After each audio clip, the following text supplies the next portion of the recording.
احمد مسعود وایي نن مې د ژوند تر ټولو خوږه ورځ ده او له ملا یعقوب یې یو جهان مننه وکړه چې ماته یې دومره وخت راکړ. احمد مسعود وایي نن مې تعبیر پر حقیقت بدل شو. نن سهار وخته چې کله له خوبه پاڅېدم ټلیفون ته مې څو زنګونه راغلي وو. موبایل مې چې کله راواخیست همدستې بیا پرې زنګ راغی. نمبر د افغانستان و اوکې مې کړ. د جوړ تازه نه وروسته مې ترې وغوښتل وبښئ څوک یاست؟ ځواب یې راکړ د افغانستان منتخب دفاع وزیر یعقوب یم. ریکارډ مې شروع کړ. ځواب مې ورکړ وزیر صاحب جوړ په خیر یاست؟ ویل یې شکر دی ستاسې صحت د خدایه غواړو. د جوړ تازه نه وروسته یې راته وویل ډېر په تمنا مې زنګ در وهلی او ګران افغانستان ته درته د راتګ بلنه درکوم او په ګډه د افغانستان په ابادۍ کې راسره برخه واخلئ. پر تاسې د بیت المال پیسې مصرفې شوي باید حق یې ادا کړئ. تاسې ته افغانستان ضرورت لري.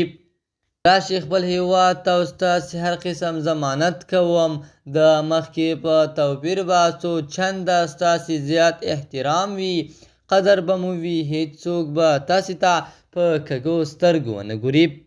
هیله کوم هیواد ته راستانه شئ تر څو تاسې ته د هوایي ځواک په پیاوړتیا او سمبالښت کې حد نه زیات ضرورت لرو.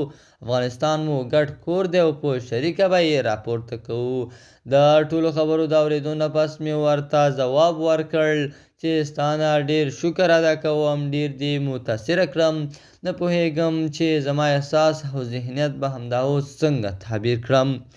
وزیر صاحب ستا د کور ودان وي. دا ستا زنګ او دعوت راکولو ما ته ډېره انرژي راکړه. دغه زما لپاره د ژوند تر ټولو خوږه ترینه شیبه ده. وزیر صاحب خامخا درګرځم باید نور چارواکي له ځان سره هم راواخلم. په شریک ابادۍ کې هیڅ شک نشته چې هر افغان خور او ورور دی. وزیر صاحب خدای پاماني واخیسته. په وروستیو کې وویل د وخت د نیولو راته بخښه کوه. خدای پامان. د IFG نیوز چینل درنو لیدونکو دا زموږ د دې ساعت چمتو شوی خبر تر بیا خیر چارې د الله پامان.